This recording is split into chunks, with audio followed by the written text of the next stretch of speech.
დღეიდან რუსთაველებს ახალი მუნიციპალური ტრანსპორტი კიდევ ერთ მარშრუტზე მოემსახურება. მგზავრებს ჟიული შარტავას სახელობის მოედნის მიმდებარე ტერიტორიიდან თბილისში დიდუბის ავტოსადგურამდე გადაიყვანს. მთავრობის მხარდაჭერით რუსთავის მერიამ 20 მილიონი ლარის ღირებულების პროექტი განახორციელა და 70 ერთეული ახალი ევროსტანდარტის შესაბამისი ავტობუსი შეიძინა. კიდევ ორი ახალი ხაზი თბილისის რკინიგზის სადგურამდე და უნივერსიტეტის მაღლიბ კორპუსამდე უახლოეს მომავალში ამოქმედდება. ჯამში რუსთავიდან თბილისის მიმართულებით მუნიციპალური ტრანსპორტი 5 სხვადასხვა მარშრუტზე იმოძრავებს. ძალიან დიდი მოთხოვნა იყო რუსთავი თბილისის მიმართულებით, რაც პრემიერის მხარდაჭერით ჩვენ შევძელით და დღეს კიდევ ერთი ახალი მიმართულება დაემატება, ეს არის რუსთავი დიდუბის ავტოსადგური.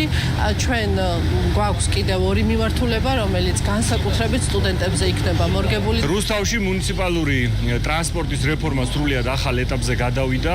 მოგეხსენებათ, რომ რეფორმა ხორციელდება ადგილობრივი თვითმმართველობის და ასევე ცენტრალური ხელისუფლების უშუალო ჩართულობით. ქართული ოცნების პოლიტიკური გუნდი გააგრძელებს მუშაობას იმისათვის, რომ გავაძლიეროთ ჩვენი ეკონომიკა და განუვითაროთ ადგილობრივი თვითმმართველობები და რეგიონები.